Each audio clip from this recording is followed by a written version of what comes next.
Dans moins de 10 jours, vous le savez, c'est WWE Backlash à Lyon-Dessines, avec la veille un épisode de SmackDown qui lui aussi sera produit dans la LDLC Arena. On sent l'excitation monter pour ce moment historique qui aura lieu en France, et je profite de cette petite introduction pour vous dire que sur le Discord de la chaîne C'est ça le catch, on a créé une section achat-revente, parce que malheureusement tout le monde ne pourra pas s'y rendre, certains doivent revendre leur place, et si vous attendez encore le dernier moment afin d'être sur place, il est possible que vous trouviez votre compte pour certainement une place moins chère que ce qui est proposé actuellement sur Ticketmaster. Il reste encore des places ceci dit. Le lien de mon Discord, bien évidemment, il est dans la description, c'est dans le topic Catch WWE. Et pour rester sur Backlash France, 2 informations, 2 matchs confirmés. AJ Styles est donc bien le challenger au titre de Cody Rhodes pour le championnat WWE indisputé. Et Jey Uso challengera bien le nouveau champion World Heavyweight Damian Priest à Backlash. On aura d'ailleurs une confrontation dans les 2 hommes dans l'épisode de Monday Night Raw qu'on s'apprête à couvrir. Et on couronnera une nouvelle championne World à l'issue d'une bataille royale, 14 participantes, suite au regrettable forfait de Rhea Ripley il y a une semaine. Comme d'habitude, merci pour votre soutien, merci pour les commentaires, merci de mettre des pouces bleus à la vidéo, merci d'être de plus en plus nombreux. Vous me le faites remarquer, mais oui, ça met la pression, on se rapproche timidement des 100 000 abonnés. On change pas la formule qui gagne, on est parti, Raw Recap, le générique. Et 1 et 2 et seulement 2, pas besoin de plus pour être heureux. On se détend, on allume l'ordi, c'est l'heure de retrouver Spirit. Ça va causer de 619, de son pom de pedigree. Mais si comme moi t'as rien compris, t'es quand même le bienvenu. C'est ça le catch, de la passion et du fun. On se prépare pour le corps à corps, donc tout le monde reste fort. Monday Night Raw, Columbus, Ohio. On est accueilli par Michael Cole et Pat McAfee qui nous rappellent le programme du show de ce soir. 2 championnats seront en jeu, les championnats par équipe défendus par Awesome Truth, première défense contre DIY. Et enfin en main event, une bataille royale pour déterminer la nouvelle championne. On connaît les 14 participantes, on a rappelé Becky Lynch. Et oui, elle était censée prendre un petit peu de temps off, elle participera bien à cette bataille royale. Absente notable du côté de Monday Night Raw, pas de Nikki Cross, qu'on suppose peut-être être mêlé de près ou de loin au plan de Long Cloudy, des QR codes, on reparlera des QR codes en toute fin d'épisode. Pas de Tegan Nox pour des raisons surprenantes, peut-être une blessure, et pas non plus de Valhalla. Le reste du roster de Monday Night Raw est concerné, Becky Lynch aux côtés de Nia Jax et Liv Morgan sont évidemment les grandes favorites. La première personne qui va venir au ring, c'est le challenger au championnat de Damian Priest, Jey Uso, bel accueil comme d'habitude. Jey Uso qui interagit le public, qui lui répond par des hits, il se chauffe bien évidemment, il va aller chercher ce championnat parce qu'il est sur cette série, il a un gros momentum derrière lui, il est interrompu par Damian Priest, et Damian Priest lui dit « Je viens pas en ennemi. Je viens principalement te rappeler qu'il y a quelques mois en arrière, une histoire que j'avais pas racontée. Après qu'on ait livré bataille, on a livré des sacrées batailles, toi et moi, tu m'avais bien botté le cul, je t'ai donné mon respect pour ça, et tu m'avais dit, toi et moi, on sera les prochains. Sous-entendu, on sera les prochains au sommet de la WWE. Je tenais à te dire, mec, que t'avais raison. Enfin, t'avais raison à moitié. Puisque moi, évidemment, je suis devenu champion, je suis même plus next, je suis now, je suis le présent. Toi, en revanche, tu vas juste me servir de faire valoir pour ma première défense de titre et tu me permettras tout simplement de m'élever. Ah, le manque de respect. Bien aimé la manière dont Damian Priest, il a amené ses termes, justement, pour rabaisser Jey Uso. Et Jey Uso va répondre de manière un petit peu plus provocante aussi. Mec, tu fais le grand, tu fais le beau, tu fais le leader du Judgment Day uniquement parce que Rhea Ripley est blessée. Et étant donné que tu te prends pour Rhea Ripley, évidemment, il y aura des petites allusions à sa relation avec Dominic Mysterio. Peut-être que Damian Priest, il aura la même, Et là, c'est donc le bas de signal pour envoyer JD McDonough pour attaquer Jey Uso qui va l'esquiver. Et la bagarre va tourner à l'avantage de Jey Uso qui va porter un super kick esquivé par JD McDonough mais qui va toucher de plein fouet Damian Priest qui va pas être content. JD McDonough, il lui avait rien demandé d'ailleurs, Damian Priest, on le comprend bien. Jey Uso se barre, on retrouve le Judgment Day backstage. Mauvaise nouvelle pour Dominic Mysterio qui, comme Rhea Ripley, a le bras en écharpe. Malheureusement, il s'est blessé. On sait pas comment, on sait pas quoi. On sait pas d'ailleurs si c'est kayfabe ou réel, mais Santos Escobar va remplacer Dominic Mysterio qui initialement devait faire équipe avec JD McDonough pour faire face à Ricochet et Andrade. Damian Priest, il est pas véritablement ravi de voir Santos Escobar encore traîner du côté de Monday Night Raw. Et il fait bien comprendre à JD et à Dominic Mysterio qu'il n'a pas besoin d'eux pour faire ce qu'il a à faire. Vous, mêlez-vous de votre business et moi, je me mêlerai du mien et tout va bien. Pas de Finn Balor ce soir. Finn Balor, on a appris un petit peu plus tôt dans la soirée qu'il a prolongé son contrat avec la WWE, donc il n'ira, comme il l'a dit, nulle part. Un bon petit segment qui fait monter la tension entre Damien Priest et Jey Uso, un peu déçu qu'on reverra pas Jey Uso du reste de la soirée, on reverra Damien Priest et vous verrez à quel moment. Premier combat de la soirée, Awesome Truth contre DIY. Longue entrée pour R-Truth et le Miz avec R-Truth qui fait son rap habituel. Est-ce que ça va? Tout le monde ça va. Bref, la nostalgie, la bonne vibe. Un peu surpris qu'on ait eu que 10 minutes de combat dans une ambiance compétitive babyface contre babyface. Il y a eu des belles actions de part et d'autre. R-Truth qui est jamais à la ramasse. Très mauvaise défense de Ciampa et Gargano après avoir porté leur finish. On reste pas concentré sur le Miz qui vient casser le tombé. Ciampa va se faire dégager dans le public et malheureusement pour Gargano, il va subir le finish en équipe de R-Truth et du Miz, qui remportent le match et conservent donc leur championnat par équipe. Derrière, on a proposé une poignée de main, on reste quand même plutôt fair play, on accepte la défaite, en tout cas on accepte la défaite côté Johnny Gargano, mais pas du côté de Tommaso Ciampa, qui est plutôt frustré et qui ne va pas serrer la main de ses adversaires et préférer partir. Merci WWE d'avoir pris cette décision, parce que ça va donner un petit peu plus de substance à DIY pour les semaines à venir. S'ils avaient juste perdu et accepté leur défaite, je pense en effet que ça aurait été l'échec de trop. Quelque part, c'est déjà l'échec de trop, en tout cas pour l'un des deux membres. On va voir comment la relation entre Ciampa et Gargano évoluera. Je rappelle, il y a une draft qui commence vendredi à SmackDown et qui pourrait peut-être redistribuer totalement les cartes. On a eu une annonce quant au PLE qui suivra Backlash, à savoir le 25 mai en Arabie Saoudite. Il y aura bien le King et le Queen of the Ring organisés. Un promo package a été diffusé, on y a vu énormément de catcheurs plutôt haut dans la carte qui pourraient potentiellement y participer.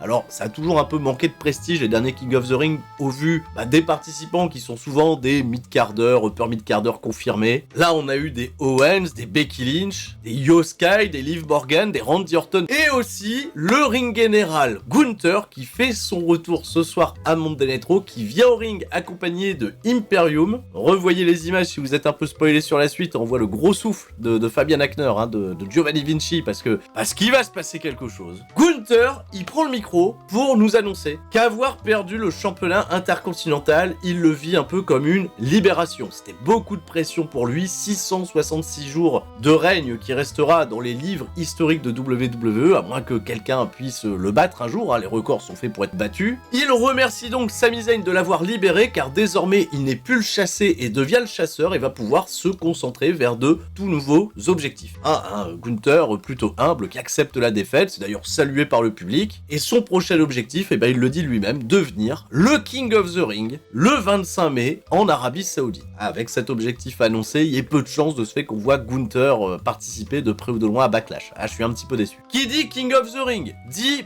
présence de l'ancien King of the Ring. Le dernier en date, c'est Xavier Woods qui vient au ring accompagné de Kofi Kingston pour évidemment se moquer de Gunther qui a perdu son titre. Où est ton or? Voilà, ils vont le chanter à plusieurs reprises. Gunther, il va mal prendre les choses parce qu'il a dit le dernier King of the Ring c'était un clown. On va remettre du prestige sur le tournoi et Gunther, s'il veut remettre du prestige quelque part, je pense que maintenant il nous a prouvé qu'il était capable de le faire. Il va donc demander à Giovanni Vinci et Ludwig Kaiser de s'occuper de ces mécréants de New Day. Alors le New Day, ils se disent oui c'est bon, on les a déjà affrontés plein de fois, ça va se passer comme à chaque fois, on va les battre, on va leur casser la gueule, alors une fois de plus, une fois de moins. Et le match est organisé et Gunther, il est à la table des commentateurs, mais on lui a pas mis de casque. Non, il va juste regarder le match et tu sens qu'il a envie d'intervenir. Pourquoi vous laissez pas parler Gunther? Je sais pas, il faisait un petit peu de peine. Alors Ludwig Kaiser, il est toujours aussi intéressant à avoir évolué dans le ring. Giovanni Vinci pendant ce combat, qui va durer pas loin de 10 minutes, il va clairement être, le maillon faible, une fois de plus. Malheureusement, c'est lui au final qui va prendre le pin, le New Day remporte la victoire. On sent derrière qu'on va nous teaser des confrontations Xavier Woods, Gunther autour de ce King of the Ring. Gunther, lui, il est piste de voir que ces hommes ont une fois de plus perdu. Il va montrer des signes d'agacement et décider de laisser tomber Imperium. Il se barre, il laisse les deux mecs en plan. Giovanni Vinci, il est consolé au ring par Ludwig Kaiser. Et la longue scène de consolation va se transformer en trahison. Ludwig Kaiser s'en était trop. Il a cassé la gueule de Giovanni Vinci. Ça faisait quand même pas mal de semaines qu'on montrait de la tension entre les deux hommes. Visiblement, tout le monde va prendre des chemins séparés, même si Ludwig Kaiser, au moment de repasser dans la Gorilla Position, il va dire à Gunther, je pense que j'ai fait le bon choix. Et Gunther, il a eu l'air d'apprécier cette prise d'initiative de la part de Kaiser. Alors est-ce qu'ils vont rester associés? On sait pas trop. Est-ce que c'est vraiment la fin d'Imperium? Alors j'espère me tromper bien sûr, mais j'espère que Giovanni Vinci il aura une chance de briller autrement dans un autre registre à la WWE, même en solo. À voir comment les créatifs vont nous écrire la suite. C'est le moment de retrouver Drew McIntyre qui vient en ring. C'est vrai qu'on l'a pas entendu la semaine dernière, on l'a juste vu s'agacer au micro de Jackie Redmond. Et bah cette semaine, Drew McIntyre va s'asseoir en tailleur au milieu du ring, qui va évidemment lui chanter CM Punk, CM Punk. McIntyre, il comprend toujours pas pourquoi les fans soutiennent autant CM Punk, vu à quel point il est peu respectable, qu'en réalité il est égoïste et qu'il ne respecte pas les fans. Et McIntyre, il se sent lui-même pas respecté d'avoir été volé à WrestleMania à cause de CM Punk, à cause de Damian Priest contre qui il a pas eu de rematch. Et tout ça, ça s'est transformé par une défaite dans le four-way, il a toujours les nerfs. Et avant d'aller beaucoup plus loin, il est rejoint sur le ring par une ancienne connaissance à lui, un ami de longue date, monsieur Sheamus, qui a fait son retour la semaine dernière, un retour qui a été critiqué de manière assez véhémente par certains fans, sur notamment la prise de poids de Sheamus. Alors ça me gêne toujours de parler de ça, mais ça va servir d'accroche finalement dans ce segment, puisque Sheamus va tenter de réconcilier Drew McIntyre, en essayant d'être là pour lui, de lui dire de pas se laisser ronger par ses démons. Ensemble, ils peuvent accomplir de grandes choses. Par le passé, ils se sont affrontés, ils ont fait banger sur banger sur banger. Ce à quoi Drew McIntyre va lui répondre, et avant c'était banger sur banger, mais toi, depuis que t'es revenu la semaine dernière, ça a l'air d'être burger sur burger sur burger. Alors Sheamus, il prend bien la vanne, il s'en amuse un petit peu, mais McIntyre, lui, il s'amuse pas du tout, il reste très très sérieux et lui dit: si je te dis ça, c'est tout simplement parce que je suis ton pote, je te dis la vérité, c'est ce que les gens pensent de toi dans les vestiaires. Là tout de suite, je vais rester aux abords du ring parce que Sheamus, il a un combat prévu contre Shinsuke Nakamura. McIntyre, il lui dit: je suis là pour t'encourager, je suis là pour être avec toi. Et Shinsuke Nakamura, qui on va se le dire, n'a plus du tout le momentum, vient affronter Sheamus dans un excellent combat, j'ai trouvé, de 11 minutes. C'est peut-être pas celui qui a le plus inspiré le public, mais j'ai trouvé que l'action entre les deux hommes était très très bonne, et j'aurais pas été surpris de voir Shinsuke Nakamura battre Sheamus au vu de la petite relation étonnante qu'il a avec Drew McIntyre actuellement. Mais McIntyre ne va jamais se mêler de quoi que ce soit, lui aussi il est à la table des commentateurs et on lui a pas donné de casque, donc de ce fait, il se permet lui-même d'aller parler dans le casque de Pat McAfee, notamment pour aller balancer tout ce qu'il a sur le cœur sur CM Punk une fois de plus. Et dans un suspense qui a été plutôt bien maîtrisé, Sheamus va remporter la victoire de manière clean, applaudi par McIntyre. On va pas revoir les deux hommes ensuite, mais ça laisse sous-entendre qu'il y aura un petit peu d'intrigue entre les deux anciens camarades. On nous remonte des images de Sami Zayn qui a conservé son titre intercontinental la semaine dernière à Montréal devant son public, la célébration avec la famille et surtout, la trahison terrible de Chad Gable qui nous a choqués. Chad Gable, il est là ce soir pour pouvoir s'exprimer au sujet de cette attaque. Mais on va retrouver le principal intéressé, à savoir Sami Zayn, qui finalement n'a pas l'air d'être blessé, il a pris part à des live events. Ce soir, il va pas catcher, il a son titre intercontinental, il est interviewé par Katie Kelly, il est prêt à répondre à l'attaque de Chad Gable, mais il est interrompu immédiatement par Bronson Reed qui lui dit: t'as un plus gros problème que Chad Gable désormais, ce problème, c'est moi. Bronson Reed, il avait prévenu la semaine dernière qu'il allait prendre le vainqueur du combat entre Chad Gable et Sami Zayn. Sami, en fait, il était pas là pour parler de ça, donc il dit à Bronson Reed: ok, c'est bien, si tu veux, dis-moi quand et on s'affronte, et il veut repartir sur ses explications vis-à-vis de Chad Gable, et il se fait attaquer par Bronson Reed, une attaque très sournoise. Il y a le dispositif de sécurité qui vient s'en mêler, et de ce fait, c'est un deuxième échec consécutif pour Sami Zayn, là, qui se prend une petite douille. Et on profite de ce moment où Sami Zayn il est affaibli pour faire arriver au ring Chad Gable, qui ne vient pas seul. Il vient accompagné des autres membres de l'Alpha Academy, Maxine Dupri, Otis et Akira Tozawa. Chad Gable, il est en costard, beaucoup plus sérieux. Il dit: ah, Sami Zayn, il a pas l'air de passer un très très bon moment.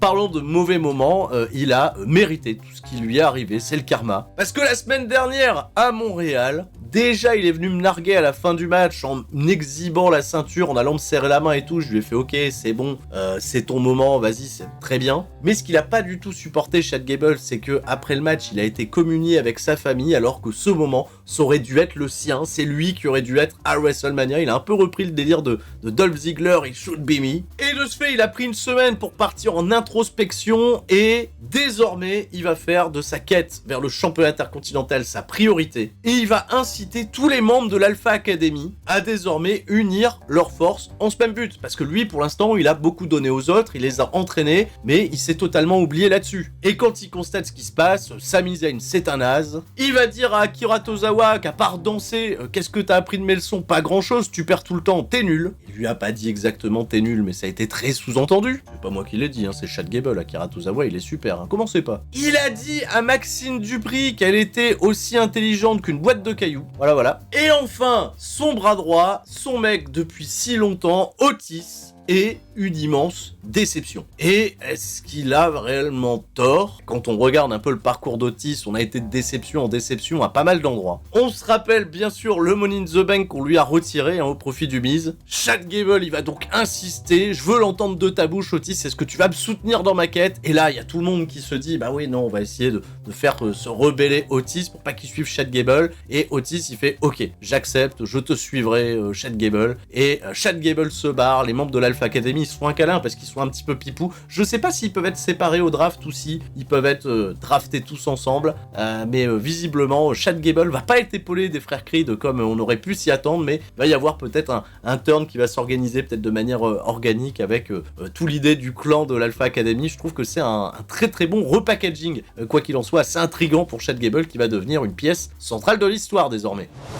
Dans un instant, Ricochet fait équipe avec Andrade contre Santos Escobar et JD McDonagh. On va retrouver backstage Ricochet qui va un petit peu vanner Dominic Mysterio pour sa blessure parce qu'il aurait bien aimé lui casser la gueule. C'est pas grave, il va se préparer pour sa future demi-finale contre JD McDonagh dans le tournoi Speed. Je rappelle, il y a l'émission Speed qui a commencé sur Twitter chaque mercredi, des matchs de 3 minutes. Ok, il y a un tournoi pour couronner le premier champion Speed. Est-ce que ça sera canon par rapport à ce qui sera raconté sur les épisodes de Raw et de SmackDown? On le découvrira, quoi qu'il en soit, Ricochet y a fait référence. Et Ricochet se barre, Dominic Mysterio il fait Ricochet, je le fais presque aussi bien que lui, vous irez voir les images, et là arrive Liv Morgan, qui a juste une confrontation face à face avec Dominic Mysterio, qui a pas l'air très très ravi, parce que bah oui, Liv Morgan elle a retiré Mamie de Dominic Mysterio, et peut-être qu'il y a un petit mind game qui se prépare, c'est resté très très superficiel, on n'en verra pas beaucoup plus, Liv Morgan qu'on retrouvera dans la bataille royale tout à l'heure. Donc pour Dominic Mysterio, c'est le moment d'accompagner Santos Escobar et JD McDonagh, 12 minutes de match, pas grand chose à signaler, des belles démonstrations athlétiques de part et d'autre, et on n'en attend pas plus de la part de ces 4 athlètes qui sont très très bons individuellement, en équipe c'est très très bien, il y a un bon rythme. Un finish assez original parce que Santos Escobar va porter un Frankensteiner sur Ricochet qui va atterrir en leg drop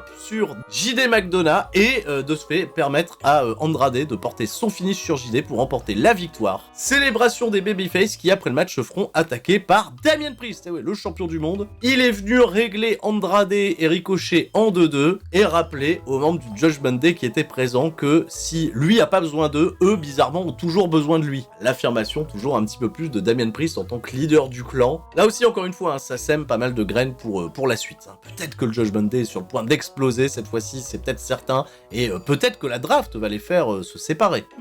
Alors tout au long de l'émission, il y a eu pas mal de clips de hype assez intéressants autour du championnat féminin. On a vu plusieurs participantes interviewées, on a vu Nia Jax, on a vu Natalya se préparer devant son miroir, on a eu un chouette clip de hype sur Zoey Stark, ouais, Zoey Stark qui pourrait avoir un petit statut de outsider, ce serait pas trop mal, et Jackie Redmond, elle retrouve en interview Candice LeRae et Indy Hartwell. On va parler de changement de comportement pour Candice LeRae, et on va pas rester très très longtemps sur leurs explications, parce qu'on entend au loin une bagarre qui a éclaté entre Nia Jax et Liv Morgan, séparée par tout le service de sécurité. Il y a Becky Lynch qui passe là, et qui fait, voilà, ça barde un petit peu par ici, elle dit au caméraman, vas-y suis-moi, je vais faire mon entrée au ring, et c'est un petit peu cette nouvelle tendance dans la prod de WWE qui marche très très bien. Becky Lynch qui va dire quelques mots pour se hyper, pour vanner un petit peu la Gorilla Position où on retrouve désormais Triple H, le Hot Dog, William Regal, et faire son arrivée au ring sous une belle ovation. On est parti à la pub, au retour de pub, on a fait rentrer les autres catcheuses peut-être un peu moins hype pour le moment, les dernières grosses stars sont arrivées, et on est parti pour une très très bonne, j'ai trouvé, bataille royale de 14 personnes, qui va durer un peu plus de 20 minutes, qui a été assez bien découpée. Et la grande information, c'est que Maxine Dupri va pas être la première éliminée, parce que Becky Lynch, quand elle a fait son petit speech, elle s'est arrêtée à un moment devant Maxine Dupri, la Ivina, elle a dit à Maxine Dupri, c'est la première fois que tu vas concourir pour une chance au titre. Maxine Dupri, elle a dit oui, et Becky Lynch, pour la rassurer, elle lui a dit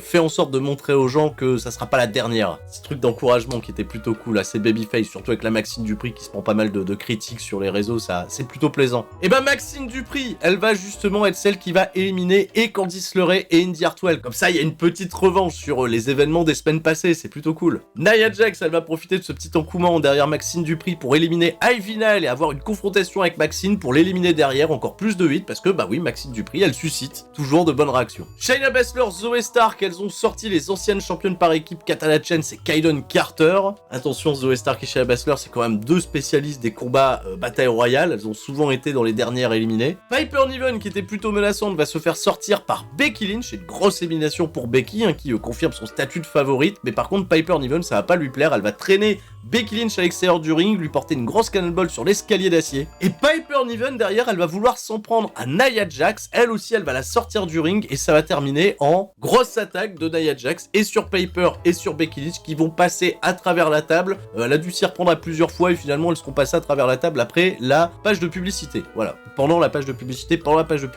Autre moment hallucinamment drôle, pendant que les officiels étaient occupés à séparer Nia Jax, Piper Niven, il y a Chelsea Green qui s'est fait éliminer, mais elle est tout de suite revenue dans le ring parce que personne l'a gaulée, donc c'était plutôt drôle. Ça a pas mal agacé Natalia qui de ce fait va s'en prendre à Chelsea Green, et alors que les deux fans vont les retrouver sur les points en train de s'expliquer, elles vont se faire sortir finalement par Zoey Stark et Shayna Baszler. À ce moment précis, il reste plus que 5 catcheuses en lice, Shayna, Zoey, Nia et Liv Morgan qu'on a assez peu vu jusqu'à présent, et Becky Lynch qui fait dodo à l'extérieur du ring. Nia Jax, elle va se payer les éliminations de Shayna et de Zoey Stark, et Becky Lynch va réintégrer le ring pour être dans le trio final. À partir de là, on a les trois favorites, il y a une grosse synergie, il y a Nia Jax qui va subir l'association entre Liv Morgan et Becky Lynch pour se faire éliminer. Un final qu'on attendait très certainement entre Becky et Liv Morgan qui va tourner à l'avantage de...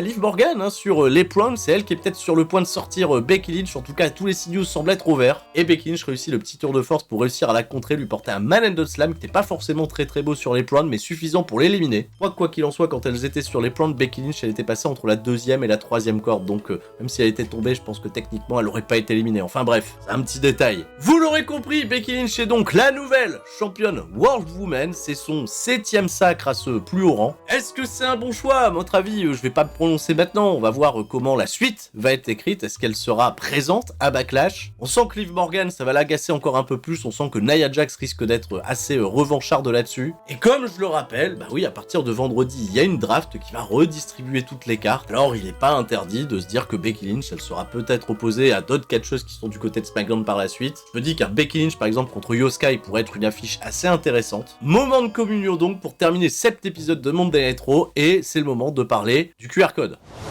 Alors cette semaine, le QR code, il est apparu juste avant la promo de Chad Gable avec les membres de l'Alpha Academy, toujours de la même manière. Le symbole de Pluton, le Nightbird, le QR code qui apparaît. Et le QR code cette semaine nous conduisait à une sorte de script sur lequel il fallait répondre une commande. On nous demandait le nombre de sens. Alors évidemment, il y en a 5 si vous répondiez à un autre chiffre. La commande était non reconnue. En répondant le chiffre 5, on était envoyé vers une vidéo. Vidéo un peu mystérieuse, il y a quelques petits arrêts sur image qui peuvent être intéressants, mais pas plus non plus, et on est retourné un peu plus dans un trip assez horrifique, notamment d'une personne qui s'approche d'une maison et qui laisse un post-it sur lequel il est inscrit « Souviens-toi de qui nous sommes », avant visiblement de s'échapper. Bref, pas trop mal, la bande-son est plutôt intéressante. Mais on va revenir sur la page de script, parce que là, on a eu quelques petits trucs assez intéressants. Il y a quelques mots, en dehors du chiffre 5, qui étaient reconnus et qui allaient donner des réponses, notamment les mots Wyatt, Bray. Alors vous pouviez vous amuser par vous-même à taper des choses qui auraient peut-être eu du sens autour de l'univers de Bray Wyatt, de l'oncle Audi. Audi aussi, c'était une commande, ça répondait Hello. On a eu également